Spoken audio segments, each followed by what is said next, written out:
And yet, with each step in the explosive growth in scientific and technological knowledge, serious doubt was created in the nature of the traditional religious understandings of heaven, hell, angels, and even the origin of humans and the world.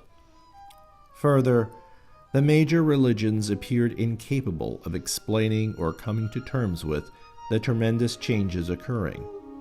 This, of course, seemed particularly strange, however, for those who subscribe to the point of view that the divine has guided humanity in the past. Thus, they were faced with an important question. If our scriptures are really divinely inspired, why did they not warn humanity about an event of this magnitude?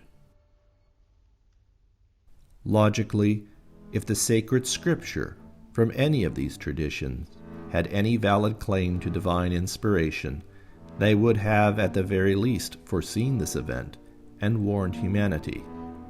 Even more damning was that most religions remained wedded to the old political and social institutions, which were rapidly crumbling around the world. Instead of anticipating and embracing these changes, they reacted by turning backward, struggling to rebuild and recreate an imagined glorious past. Thus, the events of the 19th century also coincided with the rise of a materialistic philosophy and a precipitous decline of religious belief. It saw the birth of more radical, materialistic philosophies like that of Marx and Nietzsche, as well as a more general rejection of God and all forms of religion. This decline of religious belief was not just due to the growth of scientific knowledge, but more importantly was due to this latent religious materialism which existed in all of these great religions.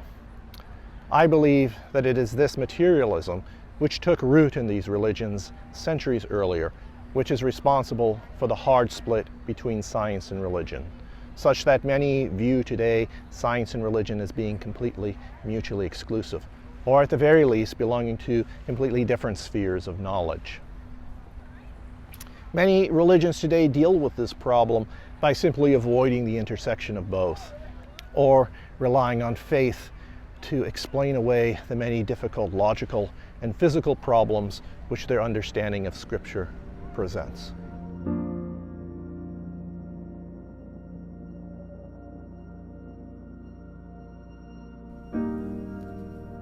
The fruit of this is that religion, in particular traditional theism, appears to be in full retreat in the broader culture.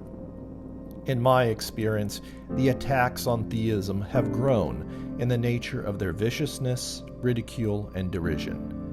Any hint of theism is cast as some sort of anti-science, tyrannical delusion and rejected without any consideration.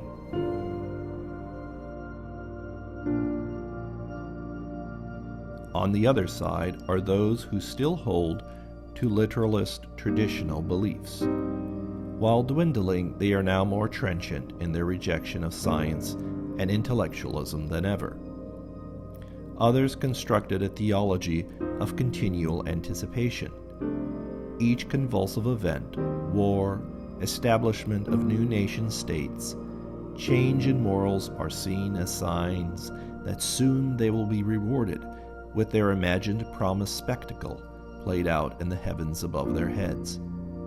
Never mind that the wave of change has already broken over their heads, as the rest of the world struggles to manage and build the institutions and establish the means for global governance, which is necessary for the very survival of our species on this planet.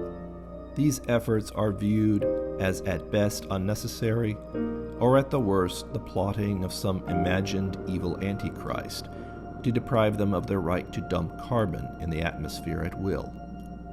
This tendency to dismiss scientific consensus on the large part of segments of the population represent a profound challenge for the very viability of our species on this planet, and is why I believe this break between science and religion must be addressed.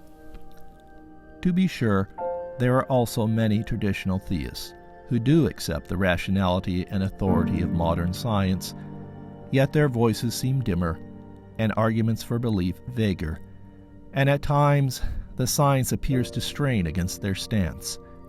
This is primarily due to their implicit insistence on what really amounts to a materialistic philosophy of religion. That is, that the clear idealism presented in Scripture should be understood in gross material terms.